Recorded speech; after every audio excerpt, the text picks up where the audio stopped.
네, 안녕하세요. 박종현 변호사입니다. 오늘 영상에서는 흔히 말하는 불법 촬영물, 즉 몰카로 촬영한 영상과 그 다음에 성착취물, 이 두 개가 동일하게 어떤 영상이나 사진임에도 불구하고 왜 두 개가 본질적으로 구별되는지, 그리고 변호사로서 이 각 사건들을 어떻게 대응해야 되는지 이 부분들을 좀 말씀드려 보려고 합니다.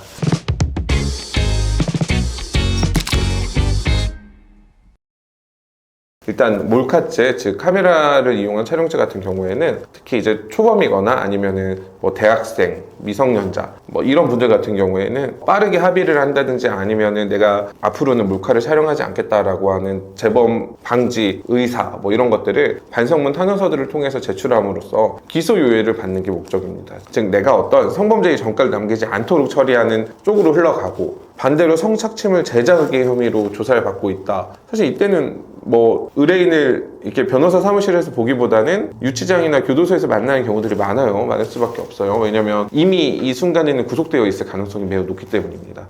그렇다 보니까 필연적으로 성착취물 제작 혐의로 조사를 받고 있거나 재판받고 있는 사건을 맡게 됐을 때는 이 사건이 구속이 안 되어 있으면 구속 없이 진행될 수 있도록, 그리고 만약에 구속이 되어 있는 분들이라도 집행유예 판결을 받아서 나오도록 이런 방향으로 준비를 하고 있어요. 그렇다면 일단 어쨌든 성범죄 피해자의 의사에 반하여 만들어진 어떤 촬영물이나 사진 이런 것들임에도 불구하고 왜 이렇게 큰 차이가 있는지 일단 법정형을 먼저 살펴보도록 하겠습니다. 일단 몰카죄 같은 경우에는 성폭력 범죄 처벌에 관한 법률에 규정되어 있고요. 이 7년 이하의 징역이나 5천만 원 이하의 벌금에 처한다는 법정형을 정하고 있어요. 반면 이제 이 성착취물 제작 같은 경우에는 이 법조항이 굉장히 두려워하는 아청법에 있습니다. 그래서 아동청소년의 성보호에 관한 법률 제11조 1항에 아동청소년 성착취물을 제작하거나 수출하거나 이런 경우에는 어쨌든 만들어낸 경우에는 무기징역 또는 5년 이상의 유기징역이 선고될 수 있습니다. 이 사건이 이제 무기징역까지 선고될 수 있다는 점에서 굉장히 형량이 엄격하다라는 걸 볼 수 있어요. 전통적으로 형량이 가장 강한 사건이 어떤 거겠습니까? 결국은 살인죄란 말이에요. 우리 살인죄의 법정형이 사형 무기징역 또는 5년 이상의 유기징역이고, 지금 우리나라는 사형 폐지국으로 분류되는 걸 감안했을 때 사형은 일단 없다 치고요.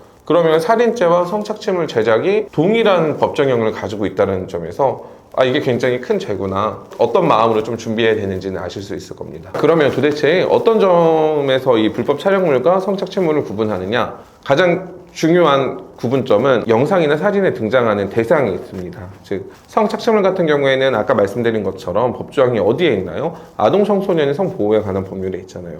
그러니까 성착취물이 인정되기 위해서는 이 촬영물에 아동이나 청소년, 즉 미성년자가 등장하거나 아니면 미성년자로 의심할 수 있는, 오해할 수 있는 사람이 등장해야지만 성착취물이 됩니다. 굉장히 이 피해 여성을 가혹하게 성적으로 학대하는 영상이라고 하더라도 이게 어떤 음란물이나 아니면 불법 촬영물이 될 수는 있을지언정 등장하는 대상이 성인이기 때문에 이때는 성착취물이 될 수 없다라는 거예요.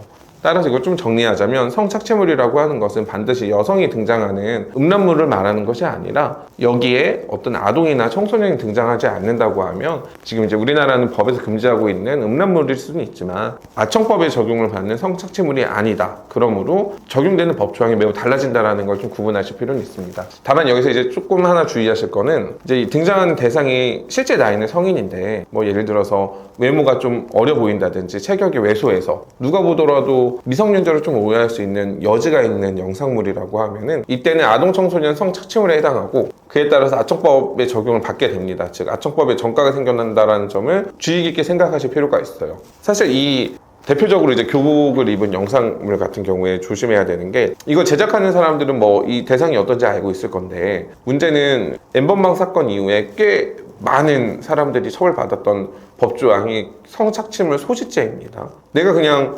아동청소년이 등장하는 이런 성착취물인 줄 알고 받은 사람도 있지만 실제 변호사로서 사건 수임에서 진행하다 보면요, 흔히 말하는 음란물 이런 걸 다운로드 받았는데 그 중에 일부 들어있었던 적이 있고, 이 소지라고 하는 거의 개념 자체가 다운로드 받아서 PC에서 재생만 하거나 아니면 재생하지 않고 그대로 둔 상태에서도 모두 다 소지죄가 인정되다 보니 이것 때문에 이제 아청법 위반의 어떠한 사람들이 굉장히 많이 늘어나긴 했었죠. 무조건 내가 다운로드 받았다고 해서 다 인정되는 건 아닙니다. 그러니까 그런 류의 사건도 이게 공소사실이 아청법이야, 그러니까 무조건 공소사실 모두 인정하고 자백해야 되나? 이런 형태로 이 재판에 임할 필요는 없다는 겁니다. 따라서 이 첫 번째 테마는 결국에는 이 등장하는 대상이 아동 청소년이냐 아니면 성인이냐에 따라서 구분된다는 점을 좀 주목해 볼 필요가 있습니다. 자, 그럼 두 번째는 아동 청소년이 등장하는 영상이면 무조건 성착취물이냐? 또 그렇지는 않다는 겁니다. 마찬가지로 제가 이 부분을 계속 강조하는 거는 이 형사실무에서 쉽게 자백하는 경향들이 있는데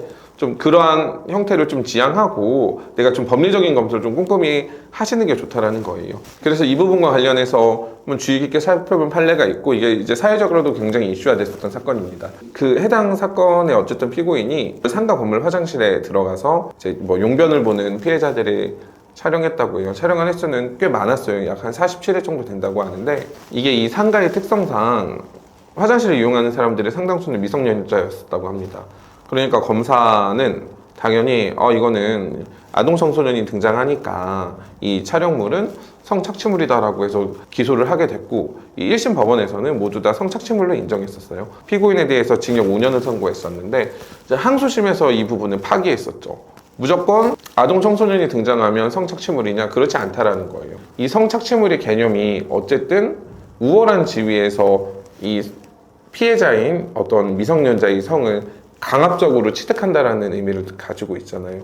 그런데 이 화장실에서 용변을 보는 장면 어떤가요? 오히려 대부분은 내가 촬영되는지도 모르고 있는 사건들이고 이 부분이 뭐 위생적으로 좋지 않다라는 걸 떠나서 성적 수치심을 이끌 수 있는 어떤 성교행위 이런 부분은 아니기 때문에 이때는 성착취물로 볼 수 없다. 항소심에서는 이 부분을 명확히 했습니다. 사실 이 판례가 굉장히 중요한 부분은 어떤 부분까지를 성착취물로 볼 것인지에 대한 명확한 기준을 좀 제시했다고 볼 수 있어요. 따라서 이 성착취물에 해당하기 위해서는 단순히 미성년자의 어떤 신체가 촬영된다라는 이유만으로는 좀 부족하고요.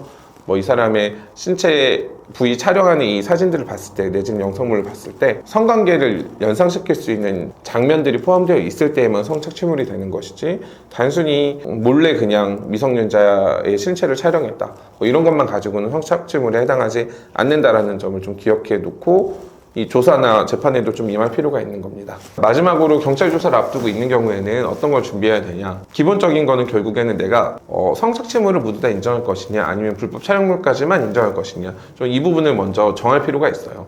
왜냐하면 경찰 조사 내지는 재판에서도 가장 시작점이 무엇인가요? 이 범죄 사실을 인정할 것이냐 공소 사실을 자백할 것이냐에서 시작하는 거니까 내가 그 가장 기초적인 부분에 대한 의견을 내지 않고서는 어떤 조사도 이루어지지 않습니다. 그리고 이를 위해서는 당연히 변호인과 뭐 협의를 해야 되겠지만 내가 촬영한 영상이 어떤 영상인지를 변호사님한테 솔직하게 말씀드릴 필요가 있어요.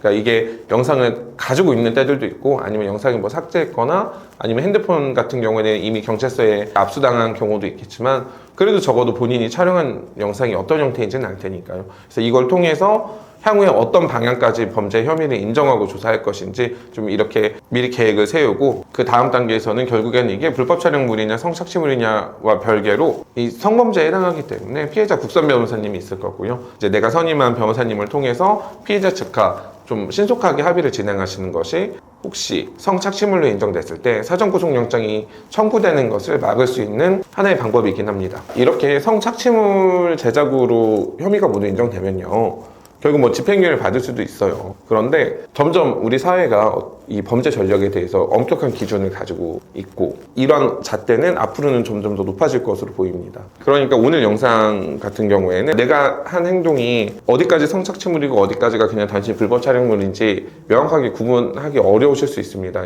그런 분들은 편하게 상담 요청해 주시면 제가 답변 드릴 테니까 유선상담 홈페이지 어떤 형태를 통해서도 문의 남겨주셨으면 합니다. 네, 이만 마치겠습니다.